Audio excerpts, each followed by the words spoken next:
and all of a sudden anxiety comes upon you and anxiousness, and you feel perhaps a little bit angry and frustrated because you made a mistake and you don't know how to change it. Well, good morning to everybody and welcome to Timeout. My name is Jack Windt, and a shout out to all the Timeouters last week that shared with me the 50th episode of Timeout. It was great. Thank you very much. If you're joining us for the first time, welcome. It's a glorious day in Gauteng, a beautiful scenery behind me this morning. I hope where you find yourself that you're well, that you're also taking some time out. And this morning I'm going to share with you about the elevator principle. And if you enjoy this post, then I want to encourage you, share it with a colleague, a friend, a family member.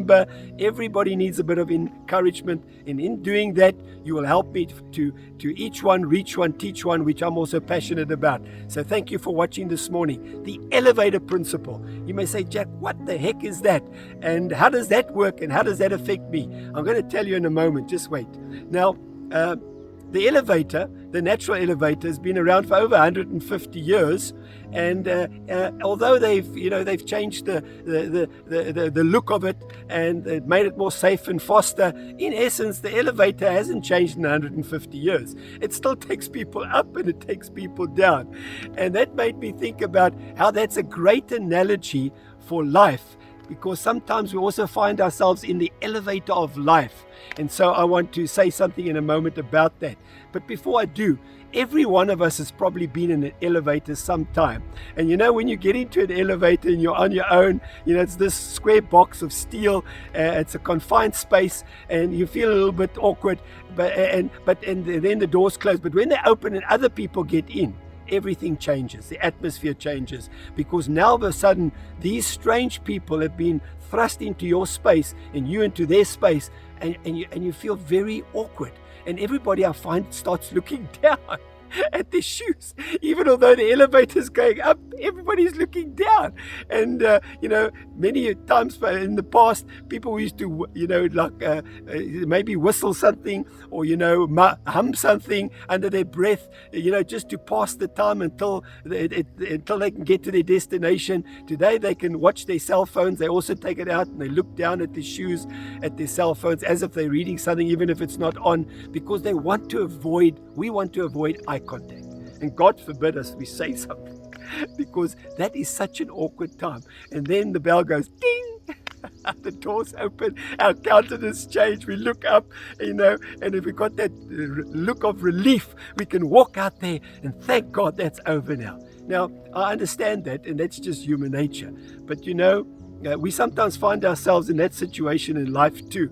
But before I get there, in some elevators, in some buildings, especially if they're high-rise buildings, are, because of traffic, are either going up or they're going down. They're one way. Just like this sign behind me says one way, up or down. And I want to say to you, many times you may feel that you're on your way down.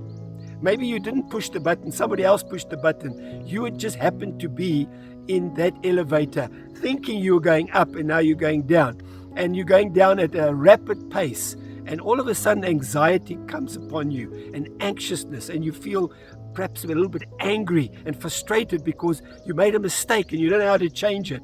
I want to encourage you, just relax.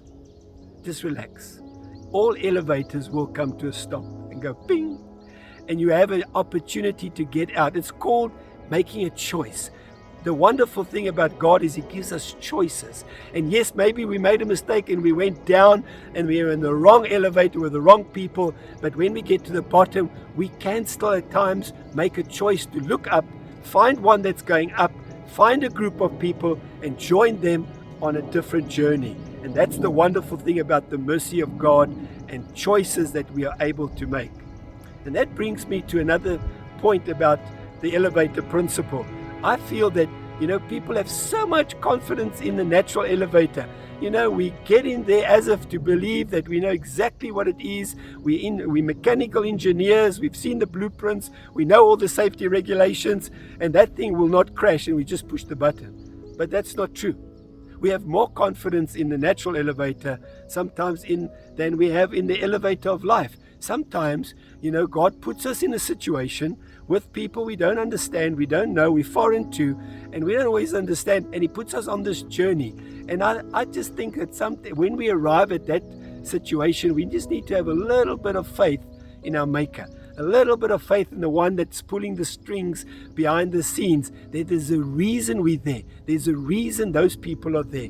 And that we're on this journey and we don't have to look down. We don't have to look at our cell phones or hum a tune or avoid eye contact or not say something. No, that's an opportunity we have to maybe take those people that we're with, if we push the up button, to take them out from the floor that they're on, to a different level. And the principle of an elevator is, as you go up, the view gets better. And right at the top, normally the air is fresher and it's a magnificent view. And what a privilege that when you find yourself in the elevator of life, to take people to another level, as opposed to taking them down, because the elevator can also go down. And when it goes down, it's normally going to the basement and beyond. I call it not just it's sometimes right underneath the earth, ground zero. And there the view is terrible. There is no view. And the air is not that clear either, or clean. And it doesn't always smell great. So what a privilege. So I want to ask you and say to us this morning, encourage us. When we find ourselves thrust into this elevator of life, instead of feeling awkward, ask God, why am I here? And what difference can I make? And I really feel that we basically then have two choices. We can push the up button. And when we push the up button in our elevator of life, mostly we take people, we add value to them, and we take them to another level. And when we push the down button, we normally devalue people and we send them to the basement. So I want to encourage us on our journey to make a choice. When you find yourself in that awkward space with those people that you don't know, remember there's a reason, and take your finger and push the up button and make a difference. My name is Jack Windt. You've been watching Timeout. I'll catch you next week. You unravel me with a melody. You surround me with a song.